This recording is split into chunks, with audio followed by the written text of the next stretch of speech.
అధిష్టానం మాట లెక్క చేయని జగన్ పై చర్యలు తప్పవంటున్నారు కేంద్ర మంత్రి ప్రణబ్ ముఖర్జీ.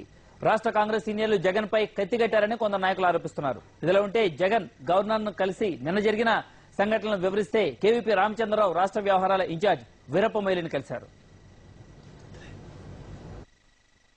జగన్ ఓదార్పు యాత్ర సందర్భంగా చోటు చేసుకున్న పరిణామాలపై కేంద్రం కన్నెర్ర చేసింది. అధిష్టానం మాటను లెక్క చేయకుండా యాత్రకు బయలుదేరిన ఆయనపై కేంద్ర ఆర్థిక శాఖ మంత్రి ప్రణబ్ ముఖర్జీ స్పందించారు. జగన్ పై సరైన సమయంలో సరైన నిర్ణయం తీసుకుంటామని చెప్పారు. దీంతో జగన్ పై చర్య తప్పదని తేలిపోయింది.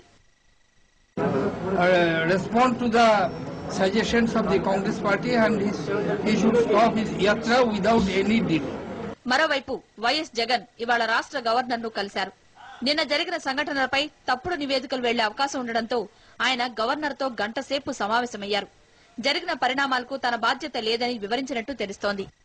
మరోవైపు హైకమాండ్ పిలుపు మేరకు ఢిల్లీ వెళ్లిన ప్రభుత్వ సలహాదారుడు కేవీపీ రామచంద్రరావు మొయిలీని కలిశారు. జగన్ మళ్లీ విడత ఓదార్పు యాత్ర సందర్భంగా చోటు చేసుకున్న పరిస్థితులను మొయిలీకి వివరించారు.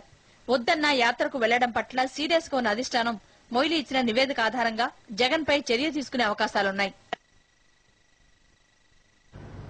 తాజా పరిణామాలపై మా ప్రతినిధి శ్రవణ్ మరింత సమాచారం అందిస్తారు. శ్రవణ్, మీ దగ్గర ఎటువంటి ఇన్ఫర్మేషన్ ఉంది? అట్లాగే రెండు ఇవాళ కీలకమైన సంఘటనలు, ఒకటి జగన్ ఇక్కడ గవర్నర్ ను కలిసి నిన్న జరిగిన పరిణామాలపై వివరణ ఇచ్చినట్టుగా తెలుస్తుంది. మరోవైపు ఢిల్లీలో కేవీపీ వీరప్ప మొయిలీని కలిశారు. సో మొత్తంగా అధిష్టానం నిర్ణయాన్ని ధిక్కరించి యాత్రకు వెళ్లిన తర్వాత అధిష్టానం సీరియస్ అవుతుంది అని గమనించిన తర్వాత ఈ తాజా పరిణామాలు తమ తప్పేమీ లేదని చెప్పుకునే ప్రయత్నాలు జరుగుతున్నట్టుగా కనిపిస్తున్నాయా? బద్రి, ఇప్పుడే జరుగుతున్న పరిణామం ఏమిటంటే చిరంజీవి అహ్మద్ పటేల్ భేటీ జరుగుతుంది. అహ్మద్ పటేల్ నివాసానికి చిరంజీవి వచ్చాడు. తన పార్టీకి సంబంధించిన నేతలందరితో ఆయన వచ్చారు. దాంతో పాటు ఏఐసీసీ రాష్ట్ర వ్యవహారాల ఇన్ఛార్జ్ వీరప్ప మొయిలీ కూడా ఈ సమావేశంలో పాల్గొంటున్నారు. సో ఈ సమావేశం కూడా క్రూషియల్ సమావేశంగా చెప్పొచ్చు. మరికొద్దిసేపట్లో సోనియా గాంధీతో భేటీ జరగబోతుంది. దానికి ముందస్తుగా అహ్మద్ పటేల్ తో చిరంజీవి భేటీ జరుగుతుంది. ప్రధానంగా రాష్ట్రంలో ఎట్లాంటి సహకారం అందించుకోవాలి సంబంధించిన అంశం, వీటన్నిటి గురించి చర్చ జరగబోతుంది. ఈ అంతర్లీనం జగన్ కు సంబంధించిన వ్యవహారమే. జగన్ కొంత అగ్రెసివ్ మోడ్ లో ఉన్నాడు. ఆయన కొంత పార్టీ హైకమాండ్ కి అసహనాన్ని క్రియేట్ చేస్తున్నారు. ఆ నేపథ్యంలో చిరంజీవిని రంగంలోకి దించే ప్రయత్నం కాంగ్రెస్ పార్టీ ఇండైరెక్ట్ గా చేస్తున్నట్టుగానే అర్థం చేసుకోవచ్చు. ఇక జగన్ కు సంబంధించిన క్రమశిక్షణకు సంబంధించిన అంశం విషయంలో కేవీపీ రామచంద్రరావు మొయిలీని కలిసి కొద్దిసేపటి క్రితం, ఒక అరగంట క్రితం వివరణ ఇచ్చారు. ఆయన రాష్ట్రంలో జరిగిన పరిణామాలు, ఎందుకోసం జగన్ యాత్ర చేశారన్న దానిపై ఒక అనుసంధానకర్తగా ఆయన వ్యవహరిస్తున్నారు. తాను కూడా చెప్పే ప్రయత్నం చేసినప్పటికీ అక్కడ ఉన్న పరిస్థితులు ఎట్లా పరిణామం దారితీశాయి, వాటన్నిటికి సంబంధించిన ఒక నివేదికను, వివరణను కూడా మొయిలీకి కేవీపీ రామచంద్రరావు తెలియజేసినట్లు సమాచారం అవుతుంది. కేవీపీ మీడియాతో ఎట్టి పరిస్థితుల్లో ముందు నుంచి కూడా మాట్లాడే వ్యక్తి కాదు. ఇప్పుడు కూడా ఆయన మాట్లాడకుండానే మీడియాతో వెళ్ళిపోయారు. అయితే మనకు అందుతున్న సమాచారం ప్రకారం ఆయన తన నివేదికను అందజేసినట్లుగా తెలుస్తుంది. అయితే ఢిల్లీకి సోనియా గాంధీ నేరుగా జగన్ తో కలిసే అవకాశం ఉంటుందా అన్నది ఇప్పుడు ఒక కొత్త చర్చ జగన్ క్యాంప్ నుంచి వినిపిస్తుంది. సోనియా గాంధీ నేరుగా కలిసి కలవమని కాంగ్రెస్ ఏఐసీసీ వర్గాల ద్వారా పిలుపు గానీ అప్లికేషన్ గానీ వచ్చే సూచనలు కనిపిస్తున్నాయన్నది జగన్ క్యాంప్ నుంచి వస్తున్న సమాచారం. అయితే ఒకవైపు జగన్ క్రమశిక్షణ తప్పాడు, పార్టీ లైన్ తప్పాడు, ఇది ఏదో ఒక చర్య సరైన సమయంలో తీసుకుంటామని ప్రణబ్ ముఖర్జీ చెప్పిన నేపథ్యంలో ఆయనతో సోనియా గాంధీని కల్పించడం అన్నది కొంత కష్టమైన అంశంగానే చూడాల్సి ఉంటుంది. మొత్తం మీద జగన్ వ్యవహారం పూర్తిగా అక్కడ ఆంధ్రప్రదేశ్ లో మహబూబాబాద్ అంటే గల్లీ నుంచి ఢిల్లీ దాకా ఇప్పుడు జగన్ సంబంధించిన వ్యవహారం చర్చనీయాంశంగా ఉందనే చెప్పొచ్చు. మరి కొద్దిసేపట్లో సోనియా గాంధీతో చిరంజీవి చర్చలు కూడా చెప్పబోతున్నారు. అందులో ప్రత్యామ్నాయ మార్గాలు, భవిష్యత్ కార్యాచరణ గురించి కూడా ఆలోచించే అవకాశం ఉంది.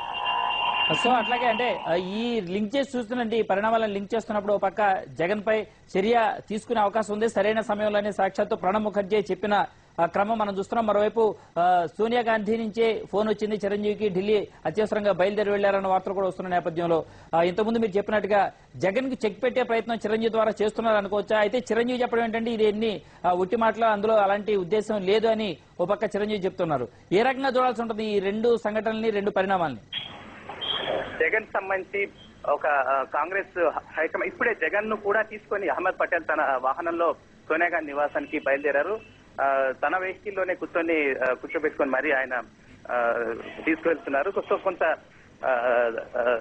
డైరెక్ట్ రిలేషన్ మొదలవుతోంది కాంగ్రెస్ పార్టీకి చిరంజీవికి అన్నది ఈ సీన్ చూస్తే అర్థమవుతుంది. సర్ప్రైజింగ్ గా ఉంది. ఇక్కడ జగన్ చిరంజీవి అహ్మద్ పటేల్ వాహనంలో కలిసి సోనియా గాంధీ ఇంటికి బయలుదేరడం. సో ఇక క్రమశిక్షణ విషయానికి వస్తే జగన్ చేసింది చిన్న తప్పిదంగా కాదు, అది కాంగ్రెస్ హైకమాండ్ ఊహించింది. జగన్ యాత్ర చేసే ముందే హెచ్చరించింది ఎట్టి పరిస్థితుల్లో వెళ్ళొద్దని. సాధారణంగా చాలా మంది కూడా కాంగ్రెస్ పార్టీలో జగన్ కు అత్యంత సన్నిహితులు, వైఎస్ రాజశేఖర రెడ్డికి సన్నిహితులు, వైఎస్ రాజశేఖర రెడ్డికి అడ్వైజర్లు ఉన్నా గానీ ఎవరైనా కేవీపీ రామచంద్రరావు కూడా ఈ యాత్రను అపోజ్ చేశారు అని కూడా దగ్గరి క్లోజ్ సర్కిల్స్ నుంచి వినిపిస్తుంది. ఆయన కూడా జగన్ వెళ్ళొద్దని చెప్పారు. అంటే కాంగ్రెస్ హైకమాండ్ మాట వేదవాక్కుగా కాంగ్రెస్ పార్టీలో చెల్లుబాటు అవుతుంది. కాంగ్రెస్ అధిష్టానం చెప్పిన తర్వాత ఎట్టి పరిస్థితిలో వెళ్ళకూడదు అన్నది అది ఒక నిబంధనగానే అది ఒక మోరల్ అది ఉంటుంది. కాకపోతే దాన్ని కాదని తన మనసుకు తోచిన విధంగా తన వ్యక్తిగత అభిప్రాయం మేరకు ఆయన కొంత మొండిగానే వెళ్లారు. పరిణామాలు దానికి సాక్ష్యంగా చూపుతున్నాయి. సో కాంగ్రెస్ పార్టీలో ఇట్లాంటి వ్యవహారాలను టాలరేట్ చేసే పరిస్థితి ఉండదు.